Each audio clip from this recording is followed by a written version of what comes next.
نام محمد سے دل کو سرور ملتا ہے، فکر کو تازہ شعور ملتا ہے۔ نصیب کیسا بھی ہو عامر، ان کا نام لے کر خدا سے جو مانگو ضرور ملتا ہے۔ سب حضرات محبت اور عقیدت کے ساتھ ایک مرتبہ بلند آواز کے ساتھ درود پاک پڑھ لیں۔ اللہم صلی علی محمد عبدک و رسولک و صلی علی المؤمنین والمؤمنات والمسلمین والمسلمات۔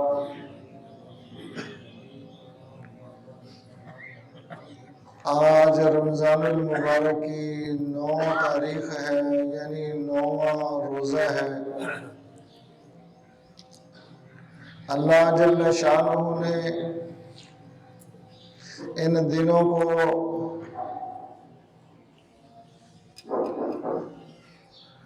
ایام معدودات کہا کہ یہ گنتی کے چند دن ہیں جو گزر گئے، ان کا پتہ نہیں چلا، جو ابھی باقی ہیں وہ بھی اسی طرح گزر جائیں گے۔ اللہ جل شانہ مجھے اور آپ کو ان دنوں کی صحیح قدردانی کرنے کی توفیق عطا فرمائے۔ بہت مبارک مہینہ، بہت برکتوں والا مہینہ، اسلام کی سربلندی کا مہینہ اور لوگوں کے ساتھ ہمدردی اور غمخواری کرنے کا مہینہ۔ امام الانبیاء صلی اللہ علیہ وسلم کے بارے میں آتا ہے کہ جیسے ہی رمضان المبارک کا چاند نظر آتا تو 2 کام بہت زیادہ بڑھ جاتے۔ ایک قرآن پاک کی تلاوت بڑھ جاتی اور دوسری حضور پاک صلی اللہ علیہ وسلم کی سخاوت بڑھ جاتی۔ صحابہ فرماتے ہیں حضور پاک صلی اللہ علیہ وسلم تیز چلنے والی ہوا سے بھی زیادہ سخی ہو جاتے تھے رمضان المبارک کے دنوں میں۔ اللہ ہمیں بھی اس کی توفیق عطا فرمائے۔ اور رمضان المبارک کا مہینہ لوگوں کے ساتھ ہمدردی کا مہینہ، غمخواری کا مہینہ، اس کا عملی ثبوت حضور پاک صلی اللہ علیہ وسلم نے اپنے عمل مبارک سے ظاہر فرمایا۔ حضور صلی اللہ علیہ وسلم کی سیرت کو اگر دیکھا جائے تو رمضان المبارک میں 2 بڑے اہم واقعات آپ صلی اللہ علیہ وسلم کی زندگی میں پیش آئے۔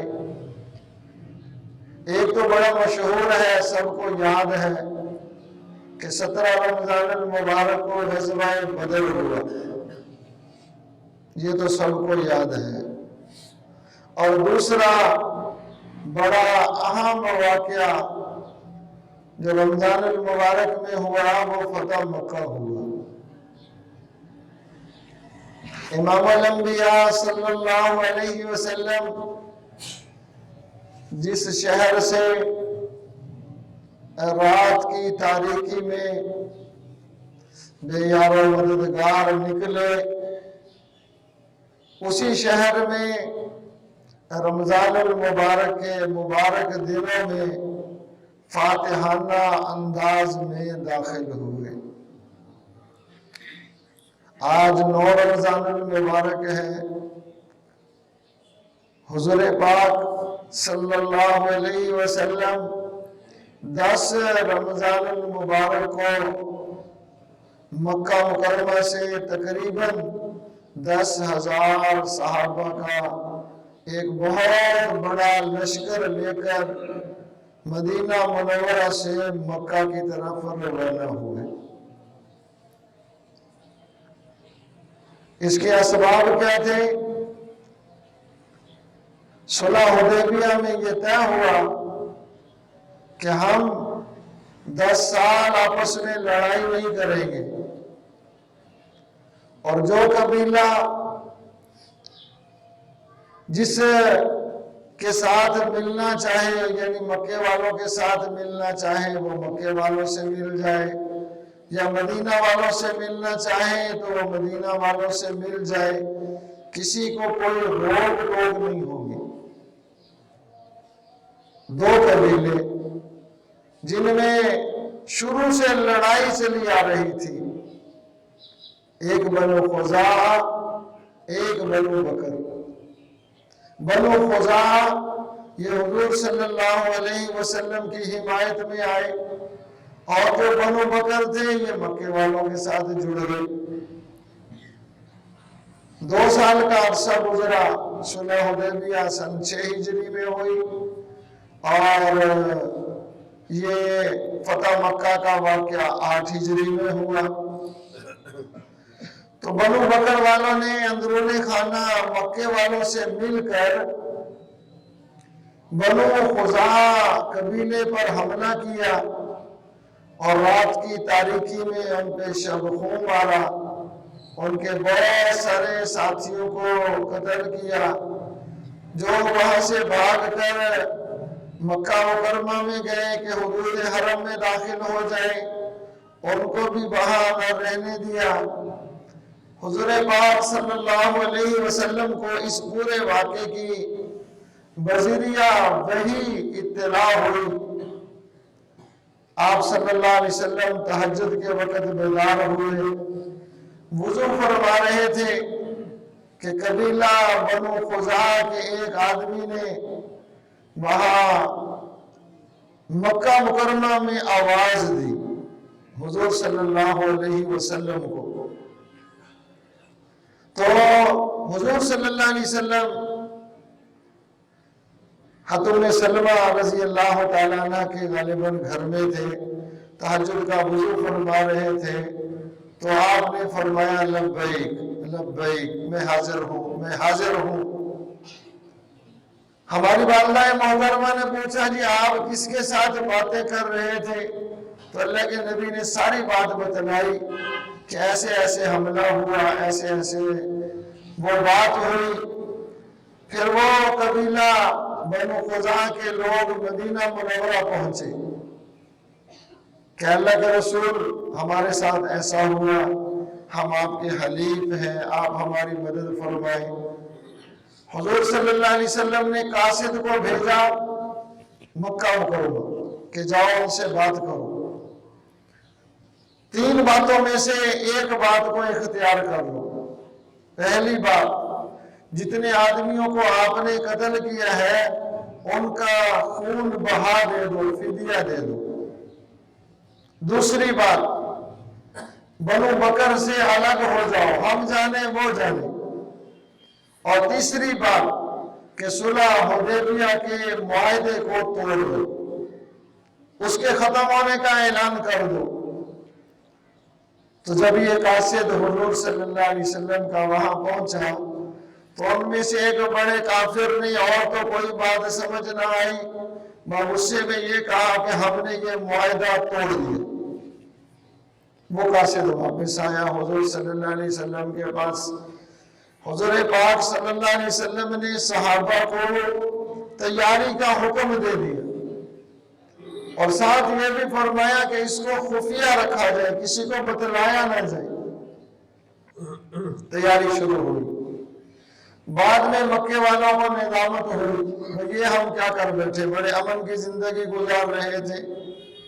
انہوں نے ابو سفیان جو اس وقت تو مسلمان نہیں ہوئے تھے، بعد میں پھر اللہ کے نبی کے صحابی بنے، ان کو بھیجا کہ جاؤ آپ جا کر کوئی صلح کی دوبارہ بات کر کے ہو۔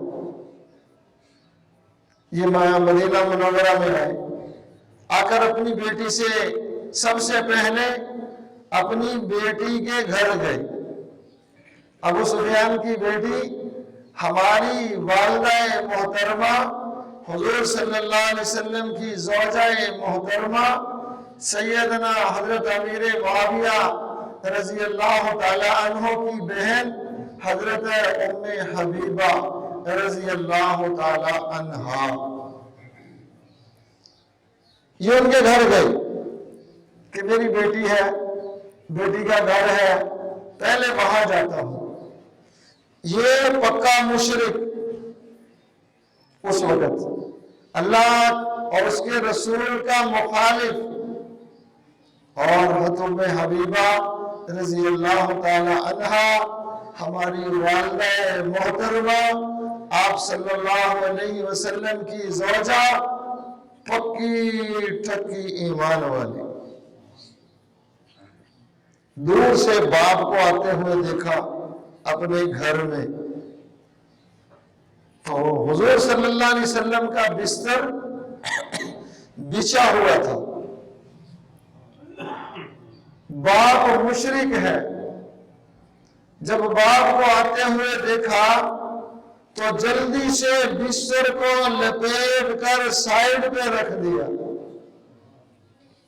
باپ کو بڑا غصہ آیا، پوچھا کہ بیٹی یہ بستر میرے قابل نہیں یا میں اس کے قابل نہیں؟ تو حضرت ام حبیبہ رضی اللہ تعالی عنہا نے جواب دیا کہ یہ رسول اللہ سب کہو صلی اللہ علیہ وسلم کا مبارک بستر ہے، اور آپ مشرک ہونے کی وجہ سے ناپاک ہو، اللہ کے نبی کے بستر پر آپ نہیں بیٹھ سکتے۔ کیا ایمان تھا صحابہ کا، جن کے دلوں میں صرف اور صرف اللہ اور اس کے رسول کی محبت تھی اور کچھ نہیں تھا۔ حضرت ابو سفیان کو بڑا غصہ آیا، وہاں سے ناراض ہو کر چلے گئے، جا کر اللہ کے نبی سے صلح کی بات کی۔ اللہ کے نبی نے کوئی جواب نہیں دیا۔ پھر حضرت ابوبکر صدیق کے پاس چلے گئے، انہوں نے بھی کوئی بات نہ سنی۔ پھر حضرت عمر کے پاس گئے، انہوں نے بھی کچھ نہ سنا۔ مجبور ہو کر حضرت فاطمہ کے گھر چلے گئے، وہاں حضرت علی سے بات کی۔ حضرت علی رضی اللہ تعالیٰ عنہ اس کو ٹالتے رہے، بھائی اللہ کے نبی سے میں کیسے بات کر سکتا ہوں؟ حضرت علی رضی اللہ تعالیٰ عنہ نے فرمایا کہ تو ایسے کر، اگر تیری کوئی بات نہیں سنتا تو مسجد نبوی میں نماز کے بعد اعلان کر کے چلے جانا کہ میں صلح حدیبیہ والے معاہدے کو پکا کرتا ہوں۔ بس اس نے ایسے ہی کیا اور مکہ مکرمہ چلا گیا۔ جب مکہ مکرمہ پہنچا تو مکے والوں نے لام تان کی کہ تجھے بھیجا تھا ہم نے کوئی کام کرنے کے لیے، بھلا بتلاؤ اس طرح بھی کوئی معاہدہ ہوتا ہے کہ تو اعلان کر کے آ گیا؟ وہ تو حضرت علی نے تجھ سے جان چھڑائی۔ خیر، حضور صلی اللہ علیہ وسلم نے صحابہ کو روانگی کا حکم دیا۔ کس رمضان کو جی؟ 10 رمضان المبارک کو حضور صلی اللہ علیہ وسلم ایک بڑا لشکر صحابہ کا لے کر نکلے۔ راستے میں دائیں بائیں جن جن مسلمانوں کو پتہ چلتا وہ بھی آپ کے ساتھ ساتھ شامل ہوتے گئے۔ 2 بڑے جھنڈے بنائے، ایک مہاجرین کا اور ایک انصار کا۔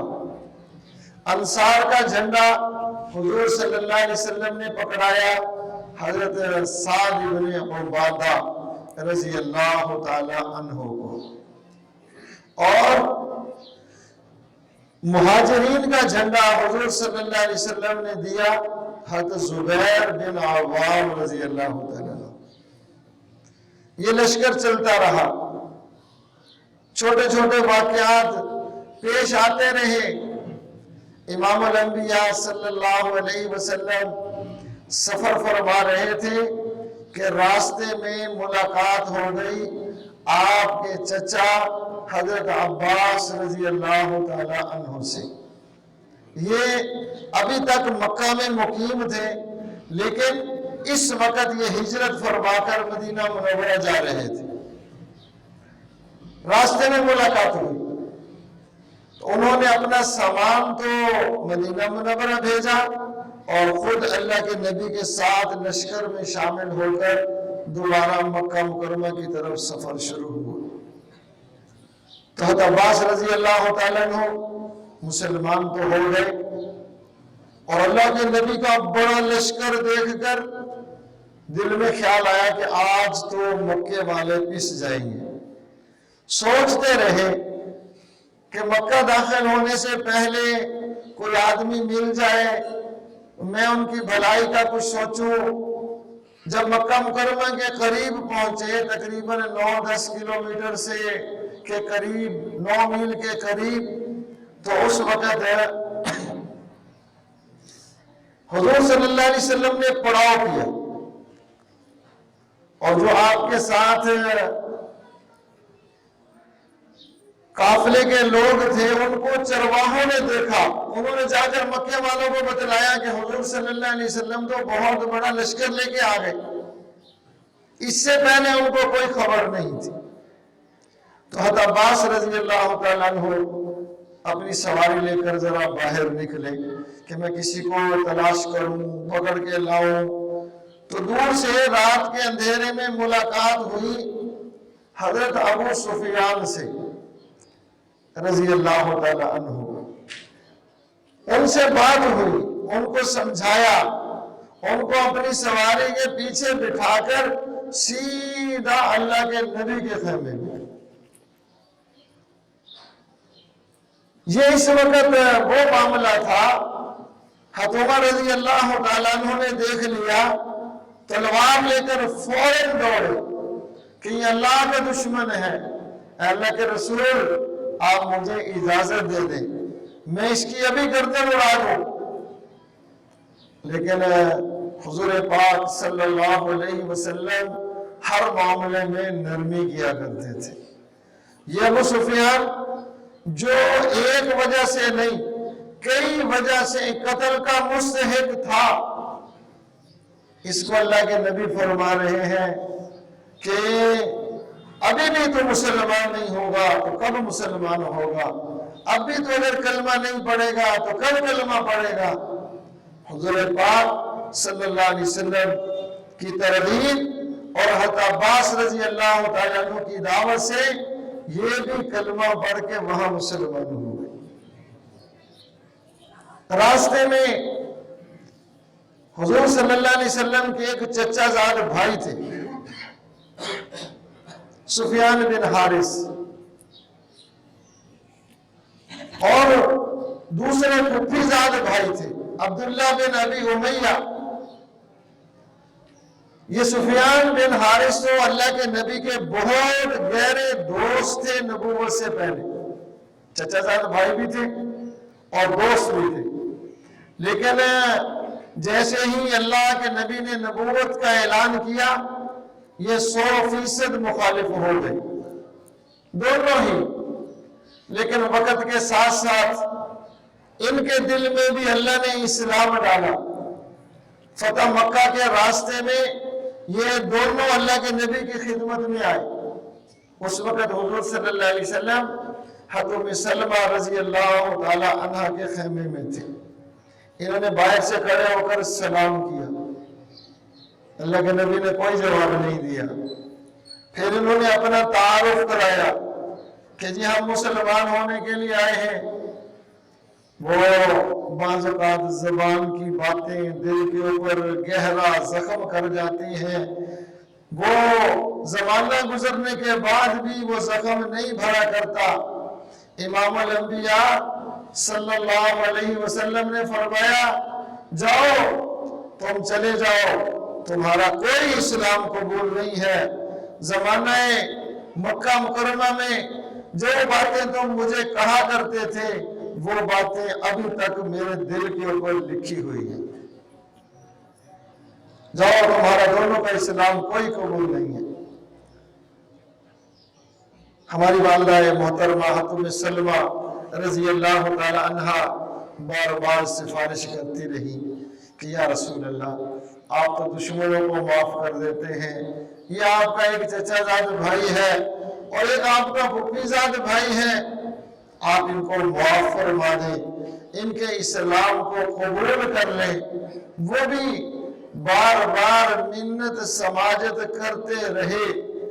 وہ دو آدمی جن کو اللہ کے نبی دیکھنا پسند نہیں کرتے تھے، جن کی باتیں دل کے اوپر زخم کیے ہوئے تھی، عبداللہ بن ابی امیہ نے حضور صلی اللہ علیہ وسلم سے کہا تھا کہ جی آپ اللہ کے رسول ہیں، آپ آسمان پہ چڑھ جائیں سیڑھی لگا کر اور وہاں سے کتاب نیچے اتار دیں اور وہ کتاب پڑھ کر میں سن بھی لوں، یہ ساری چیزیں دیکھ کر بھی میں آپ کو کبھی نبی نہیں مانوں گا۔ اتنے سخت جملے کہے، لیکن حضور صلی اللہ علیہ وسلم نے ان کے بار بار کے اصرار پر دونوں کا اسلام قبول کیا اور دونوں کو جنتی بنایا اور صحابی ہونے کا اعزاز بخشا، اعزاز دیا۔ رمضان المبارک میں ہو رہا ہے یہ سارا کچھ کہ رمضان المبارک کا مہینہ لوگوں کے ساتھ ترس کھانے کا مہینہ ہے، غمخواری کا مہینہ ہے، یہ آپس میں محبت کا مہینہ ہے۔ حضور صلی اللہ علیہ وسلم وہاں سے چلے، 10,000 کا لشکر، ان کو ہزار میں تقسیم کیا۔ پہلے 1,000 نکلا، پھر دوسرا 1000، ہر ایک کا جھنڈا الگ الگ، پھر تیسرا۔ حضور صلی اللہ علیہ وسلم نے حضرت عباس سے فرمایا کہ اپنے یہ ابو سفیان کو پہاڑی کی ایسی جگہ پر لے کے کھڑے ہو جاؤ، یہ مسلمانوں کی شان و شوکت کو دیکھے، اس کے دل پر روب پڑے، اثر پڑے۔ صحابہ گزرتے رہے۔ ابو سفیان کہنے لگا حضور صلی اللہ علیہ وسلم کے چچا حضرت عباس سے کہ واہ عباس، آج تو تیرے بھتیجے کی بادشاہت بہت بڑی ہو گئی۔ حضرت عباس رضی اللہ تعالیٰ عنہ نے ڈانٹا کہ تم ابھی تک دھوکے میں پڑا ہوا ہے، یہ بادشاہت نہیں ہے، یہ نبوت ہے، یہ بادشاہت نہیں ہے، یہ نبوت ہے۔ حضرت سعد بن عبادہ رضی اللہ تعالیٰ عنہ کے ہاتھ میں جھنڈا تھا، وہ سارے پرانے زخم دل کے اوپر تھے۔ آج مسلمانوں کا لشکر وہ نظر آ رہا تھا، ابو سفیان کے پاس سے گزرے، جھنڈا ہاتھ میں، تلوار ہاتھ میں، زرہ پوش لشکر اس کے پاس سے گزر کر کہنے لگے الیوم یوم الملحمہ، آج بدلہ لے کے دکھائیں گے تیری پرانی زیادتیوں کا جو مجھ کرتا رہا۔ الیوم یوم الملحمہ، آج لڑائی کا دن ہے، آج بدلے کا دن ہے، آج خون ریزی کا دن ہے۔ یہ وہاں سے دوڑے حضرت ابو سفیان رضی اللہ تعالیٰ عنہ حضور صلی اللہ علیہ وسلم کے پاس، یا رسول اللہ کیا آپ ہمیں لڑائی کریں گے، آپ ہمیں قتل کریں گے، یہ آپ کی اپنی قوم ہے؟ سعد بن عبادہ مجھے یوں کہہ کر گئے ہیں۔ حضور صلی اللہ علیہ وسلم نے فرمایا نہیں، آج تو رحم کھانے کا دن ہے، آج تو ترس کھانے کا دن ہے۔ آپ تاریخ پڑھیں، کسی آدمی کی ہسٹری آپ کو ایسے نہیں ملے گی جیسے محمد رسول اللہ صلی اللہ علیہ وسلم کی سیرت ہے۔ فاتحانہ انداز میں مکہ مکرمہ میں داخل ہو رہے ہیں اور آپ کی یہ پیشانی اونٹنی کی کوہان پر یوں لگی ہوئی ہے، اور زبان پر کیا ہے؟ لا الہ الا اللہ وحدہ وانجز وعدہ وحزم الاحزاب وحدہ، کہ اللہ کے سوا کوئی معبود نہیں، وہ اللہ اکیلا ہے جس نے اپنے وعدوں کے، جو اللہ نے مجھ سے وعدے کیے تھے وہ سارے کے سارے سچے کر دکھائے، اور اپنے بندے کی اللہ نے مدد فرمائی اور لشکروں کو شکست عطا فرمائی۔ اللہ کے نبی کا یہ حال، حضور صلی اللہ علیہ وسلم نے اعلان فرمایا کہ میرے صحابہ مکہ میں داخل ہو جاؤ۔ اللہ کے نبی، مکہ مکرمہ کے حصے دو ہیں، ایک اوالی ہے، ایک یہ مسفلہ جس پر عام طور پر حاجی رہتے ہیں جا کر، یہ نیچے والا حصہ، اوپر والا اوالی، اوپر والا حصہ۔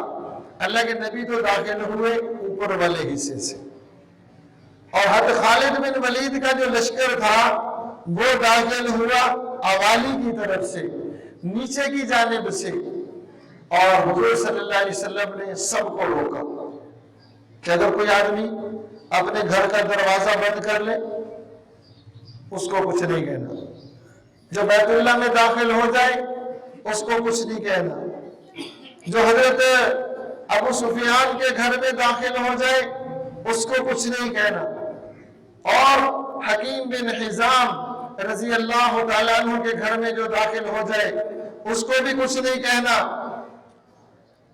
اور عورتوں کے اوپر ہاتھ نہیں اٹھانا، کسی بچے کے اوپر تلوار نہیں اٹھانی، اور جب تک تمہارے سامنے کوئی نہ آئے تم نے اپنے ہتھیار استعمال نہیں کرنے۔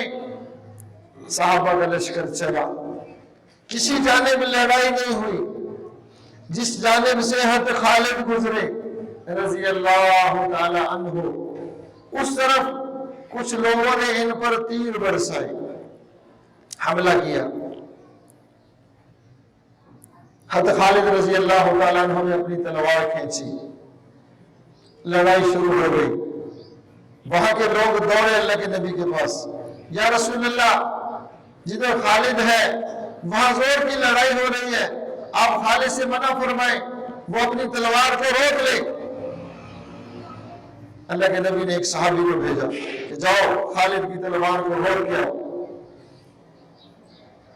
وہ آدمی گیا حضرت خالد کے پاس، جا کر حضرت خالد سے کہا کہ اللہ کے نبی فرما رہے ہیں زور سے لڑائی کرو۔ خوب لڑائی ہوتی رہی، حتیٰ کہ کافروں کے 70 آدمی قتل ہو گئے، پھر لڑائی رک گئی۔